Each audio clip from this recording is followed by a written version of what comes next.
કેમ છો બધા? મજામાં છો ને? તમે મારો વિડીયો જોઈ રહ્યા છો એટલે મજામાં તો હશો જ.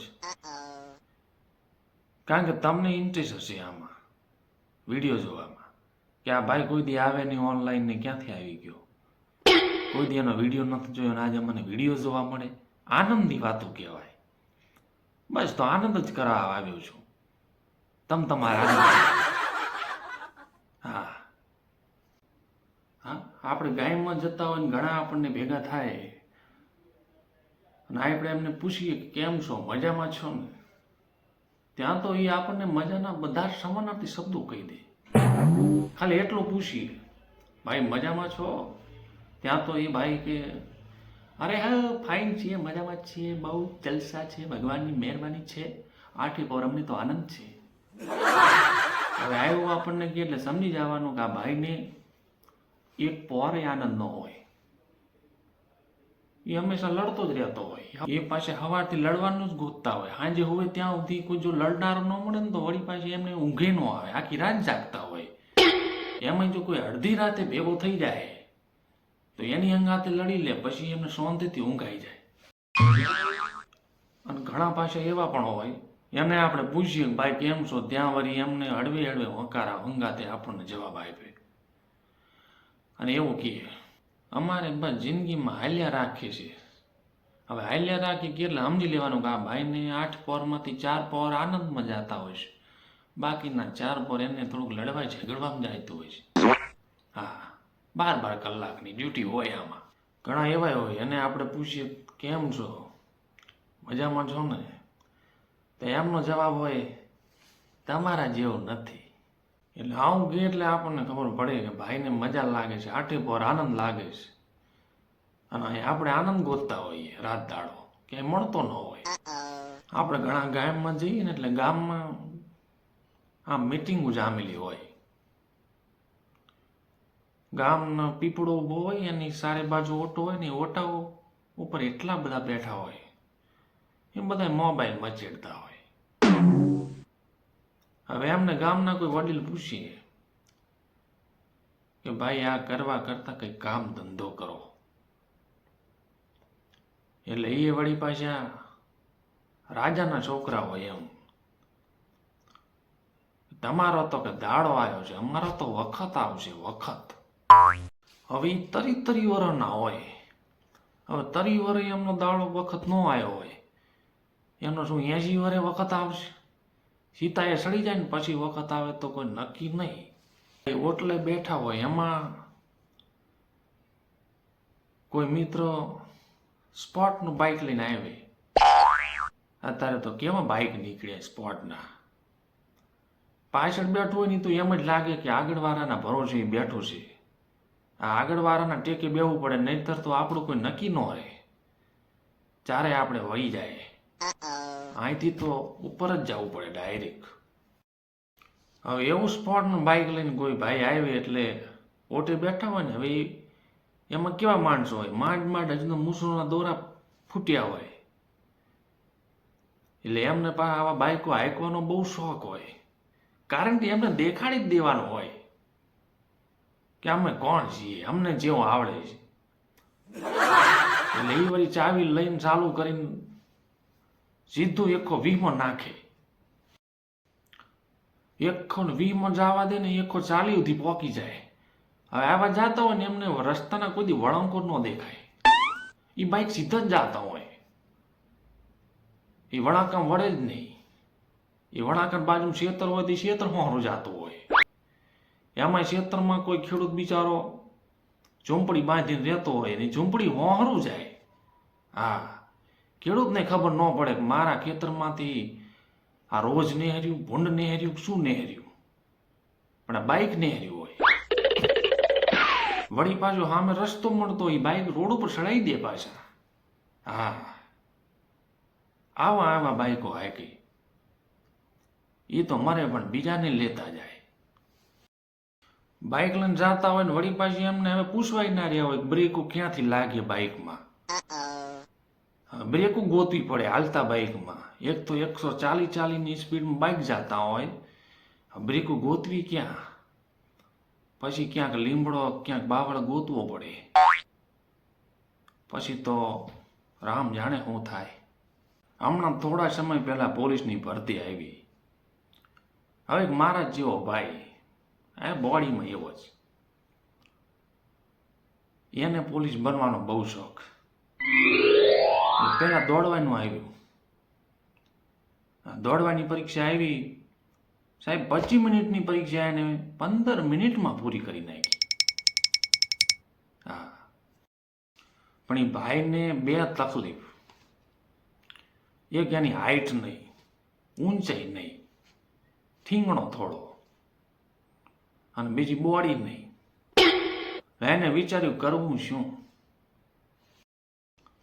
પછી ભાઈને વિચાર આવ્યો કે મારે હાઈટ મારી ઓછી પડે છે, મારે ઊંચાઈ નથી, હવે મારે કરવું શું. એટલે કોઈ સલાહ આલી એટલે એ ભાઈ બેનોની ચંપલની દુકાને ગયો. અને ત્યાં દુકાનવાળાને કીધું કે ભાઈ અહીંયા જે મોટી એડીવાળા ચંપલ હોય આપ. હવે એ ચંપલની એડી એવી ને એ ચંપલ જો કોઈને માર્યું હોય ને તો સામેવાળાને એવું જ લાગે કે મને કોઈ ચાકુ મારી દીધું, એવી એડીયું. ચંપલની વ્યવસ્થા થઈ ગઈ, હાઈટ તો પરીક્ષામાં પાસ થવાનું જ થઈ ગયું. પણ હવે શરીરનું શું કરવું, બોડી તો હતી નહીં, લાવવી ક્યાંથી.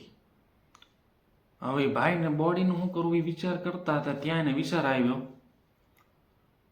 કે ફુગ્ગા લગાવી દઈએ, શરીર ફૂલેલો તો દેખાય. એ ફુગ્ગાવાળાની દુકાને ગયો ને ફુગ્ગાવાળાને વાત કરી, ભાઈ થોડાક ફુગ્ગા આપ. થોડો ટાઈમ જો એવા, બહુ ફૂટે નહીં એવા.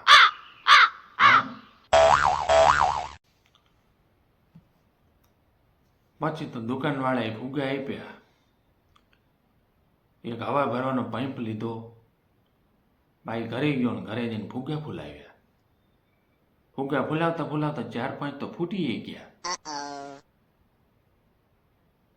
પછી શરીરમાં થોડાક લગાવ્યા, અહીં જાતથી લગાવ્યા અને થોડાક જ્યાં જ્યાં લાગતું હતું અહીંયા લગાવી દીધા. શરીર તો સારું દેખાવું પડે ને. આટલું કરીને પછી તો ભાઈ છે ને પોલીસના ગ્રાઉન્ડમાં ગયો, જ્યાં બધું કામગીરી ચાલતી હતી. એક બાજુ એમને જોયું તો એક બાજુ ઊંચાઈ માપવામાં આવતી હતી ને એક બાજુ કહેવાય છે કે ભાઈ બોર્ડનું ચેકઅપ થતું હતું. પછી ભાઈ તો ઊંચાઈ જ્યાં માપતા તે લાઈનમાં એને ઊભો રહ્યો. એને એમ કે ઝટપટ મારું કામ પતી જાય, મારી ઊંચાઈ મપાઈ જાય. એડીવાળા ચંપલ પહેરેલો. હવે લાઈનમાં ઊભેલા બધા જોયે કે આ ભાઈ તું કાલ દોડતું તો પેલો નંબર લાવ્યો હતો, ત્યારે તો નાનો દેખાતો હતો, એક રાતમાં એની હાઈટ ક્યાંથી વધી ગઈ. પણ ભાઈ ચંપલ એવા પહેરેલા ને કોઈ દેખાય નહીં કે આ ચંપલ એડીવાળા છે. ભાઈનો નંબર આવવાનો હતો ત્યાં આકાશમાં વાતાવરણ બદલાઈ ગયું. વાદળો છવાઈ ગયા અને વરસાદની શરૂઆત થઈ. એટલે બધા વરસાદથી બચવા માટે જતા રહ્યા. કોઈ પત્ર નીચે ગયા, એમ શેડ ગોતી લીધા બધાએ.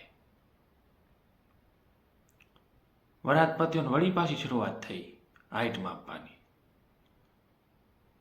એટલે ભાઈ પાછો લાઈનમાં આવી ગયો. હળવે હળવે આવવું પડે ને ભાઈ, એડીવાળા ચંપલ હતો. ધીમે ધીમે આવી ગયો લાઈનમાં.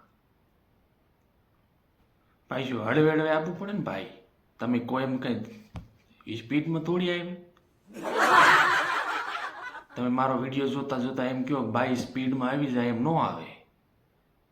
એ હળવું આવવું પડે ભાઈ. હે એડીવાળા ચંપલો પહેરીને કોઈ દી મહિલાઓને જોઈ સ્પીડમાં હાલતા? ન હાલે. હા, અને ઘણી મહિલાઓ તો એવા એવા ચંપલો પહેરી લે ને એ પોતાના પતિના હાઈટનો વિચાર ન કરે. હા, એટલી ઊંચી એડીવાળા ચંપલ પહેર્યા હોય